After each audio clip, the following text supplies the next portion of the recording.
Hey everyone, we're back.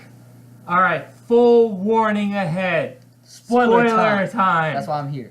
That's right, that's why he's here. We're doing none other than what's in the movie theaters right now, demolishing box offices and making people shell out money to Disney again. I'm talking about none other than MCU's latest movie, Avengers Infinity War.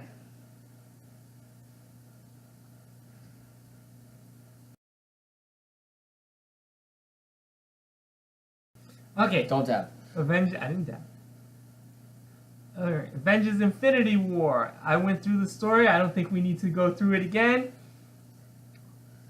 Your thoughts? It was pretty unexpected, and the story was kind of cool. Especially since the main character was Thanos. Like, what the hell? He's the main character and the main villain? Yeah, the villain of the movie was kind of the main character. Because it was mostly about him. Yeah, it was mostly about him, and also mostly about him finally getting all 6 Infinity Stones. 7. No, 6. 1, 2, 3, 4, 5, 6, 7. No, 6. You're thinking 7. No, it was, remember, 1 for each knuckle, which is 5, and then the one in the middle, which is 6. No, he had 6 fingers. No, he had 5. Anyway, but so go ahead. Where do you want to start with this epic movie? You've seen more of the Marvel movies than me. So it turns out we haven't seen Thor Ragnarok, so I don't know if this was actually a proper continuation for Thor Ragnarok, but apparently Thor and Loki got attacked by Thanos. I don't know if they actually show them getting attacked and them fighting and stuff, because you see Thor already taking. No, they don't. Oh, they don't. At the end of Thor Ragnarok, you see Thor and whoever's with him get taken in by a ship. Oh. So that's it. That's pretty much How the fight started? how the fight starts at the beginning of this movie. What else did you think? Before we go into the big stuff, what did you think of the characters? I didn't care for Vision and Scarlet Witch. I still don't. It was pretty hilarious when you called Captain America Keanu Reeves. Oh, come on! That is so odd. There is a bunch of scenes in this movie where obviously the Russo brothers, who freaking still need to learn how to shoot an action sequence that's hand to hand without making me want to vomit, obviously straight up stole stuff from the John Wick franchise, from anywhere from Captain America's first reveal. When they show his face, that's exactly how Keanu Reeves appears in the second John Wick movie. To anywhere where it was Black Panther, right? Yeah. Black Panther goes before they get ready for the invasion. Get this man a shield. Get this man a shield, which is very much Somebody get this man a gun. yes, but it was said by Lawrence Fishburne, so it's not as good. Anyway, what else? I just like that. Anyway, let's see. I really like the fighting scenes because there's a lot of those. This really isn't about story. This is more about action beats and going from one to the next, from one fight scene to the next fight scene. I think I forgot to say this in my other review. We got to know a lot more about Gamora from the Guardians. Yeah. We got to know and her relationship with Thanos. So, Yeah, because screw Nebula.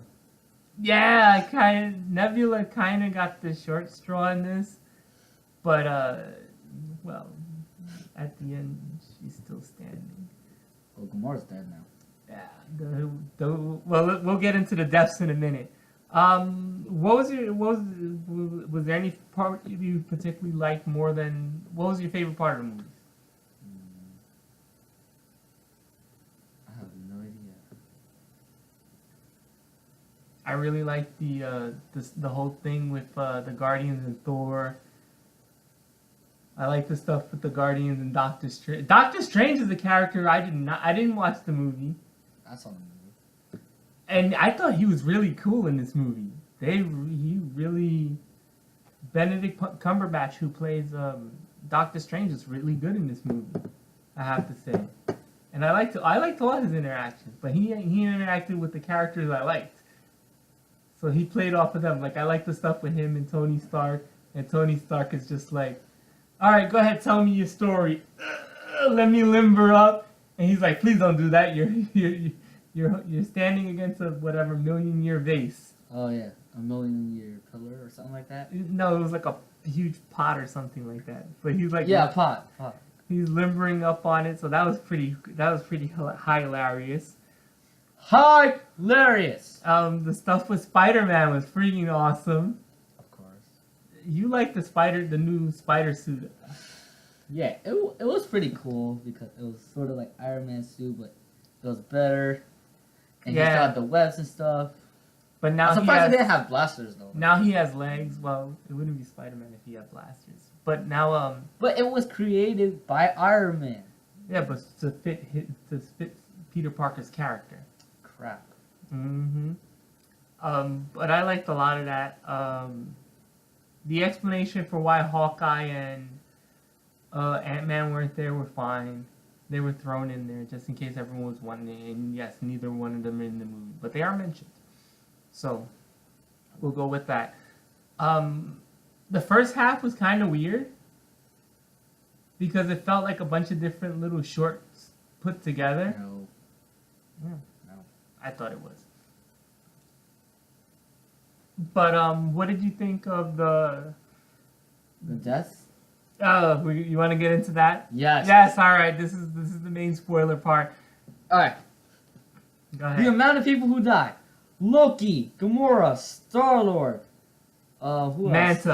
Mantis, Spider-Man, Black Panther, Bucky or White Wolf. What? White Wolf? Yeah, White Wolf. White Wolf. Groot.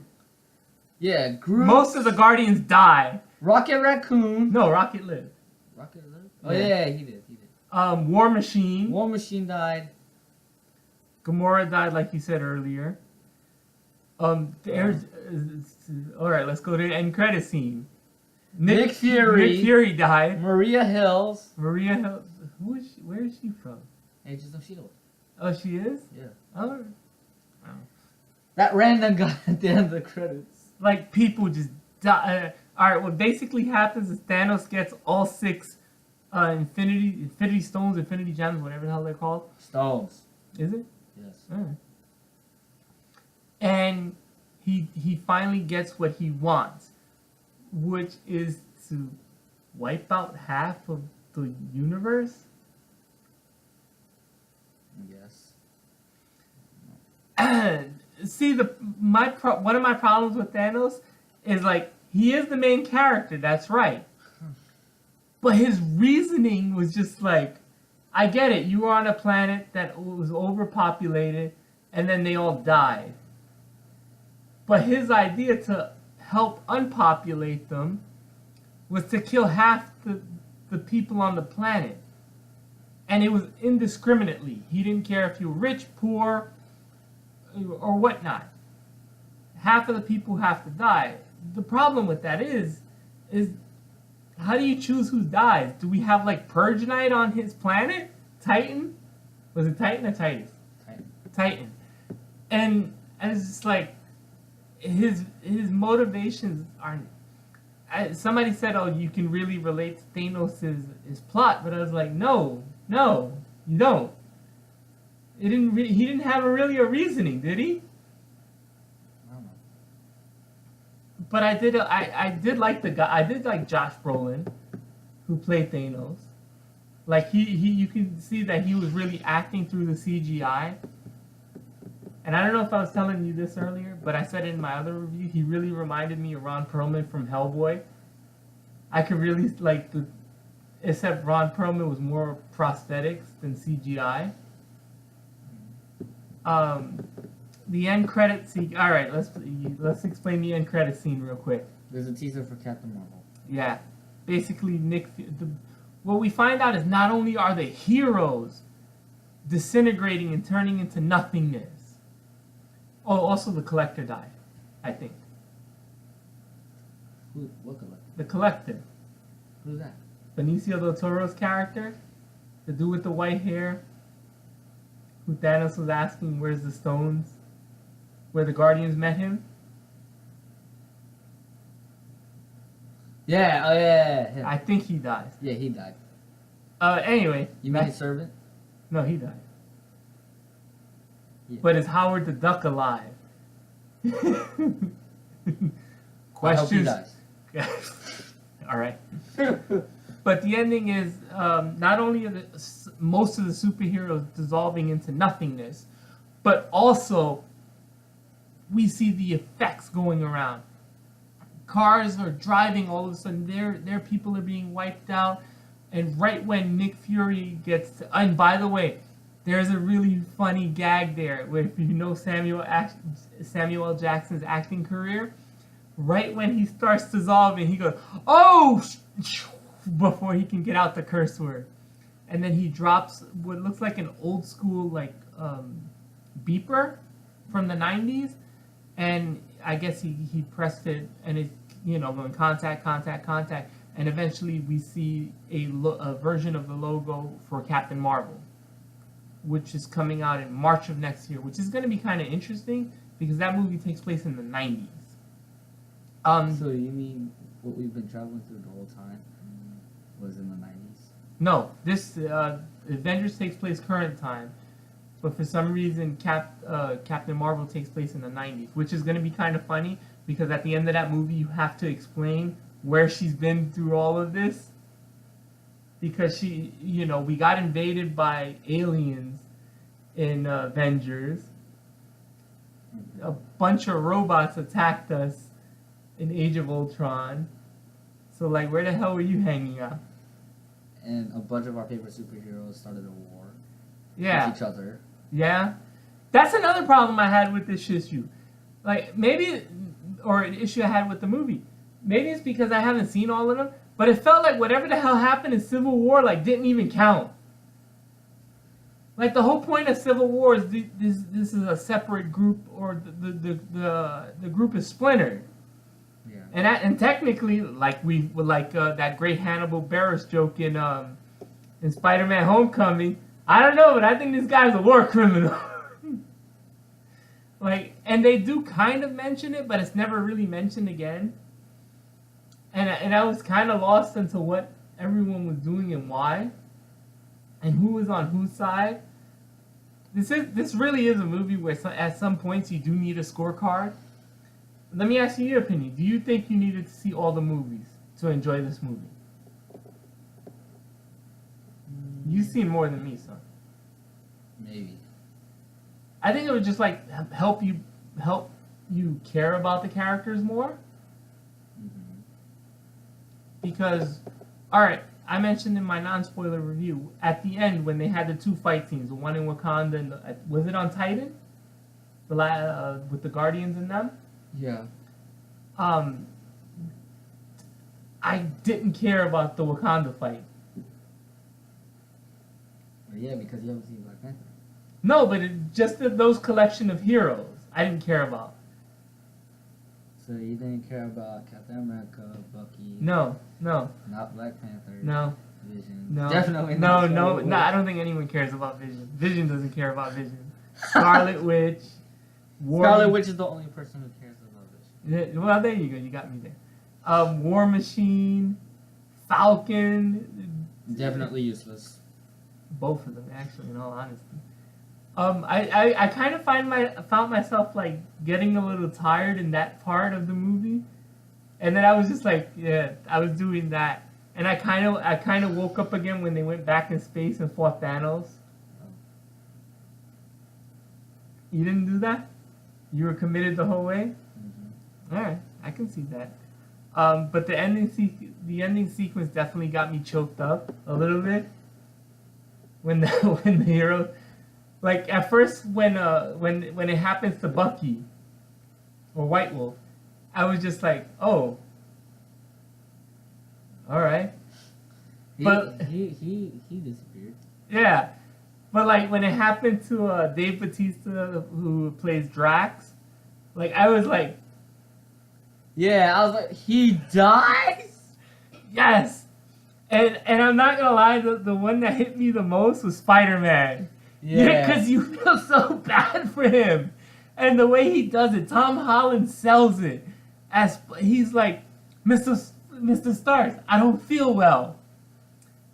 And then you can see he's like, I'm so sorry. And then Robert Downey Jr. as what's his name? Iron Man. No, is it Tony Stark?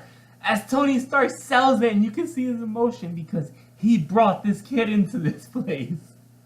Even though Spider-Man never listens to him. Never. Well, even if Spider-Man wasn't involved in this, he might have died anyway. Yeah. So. But that one really got me, and I like the ending where it's just like Thanos is sitting there, and he just smiles, and we go to credits. That was really good. There's also and also the ending credits. The ending credits. It doesn't say the Avengers return. It just says Thanos will return. That's it. What happened to everybody else? So they all died? They're all dead. It was definitely my only problem with the ending, and it could just be me because we know movie news and stuff like that. It's like, we know there's going to be a Guardians 3. We know there's going to be a Spider-Man Homecoming 2. And it starts shooting I think in July. So you know the heroes are going to come back. So it kind of undercuts the tension. But if you're lost in the moment, it will definitely hit you. That's what I think. How about you? Like, we were kind of shocked when everyone was dying, but then we were looking at each other going, wait, they have another movie scheduled. But the question is, how are they going to get brought back to life? Well, so that's why this movie doesn't really make you want to watch Ant-Man and the Wasp, but it does make you want to watch Captain Marvel. Yes. To see how is this person going to combat someone who can literally control everything. Like and he does use all the stones. There's an interesting part where Scarlet Witch is trying to destroy is it the Mind Stone? Yeah. The one that's in Vision's head. She does destroy it. She does destroy it, but Thanos uses the Time Stone. And then reverses time, and then gets the last stone. I was like, oh, that's badass. But yeah, anything else to say about the movie? No. Alright, so what's your score? 8.7. Alright, you're going high. I'm going to stay with my place, 7.8. Fun movie. I don't think it'll be in my top 10. Like I said, I think I've already seen 5 movies better than this. So, and we got a long way to go. We're only at the end of April, so. Any parting words to go?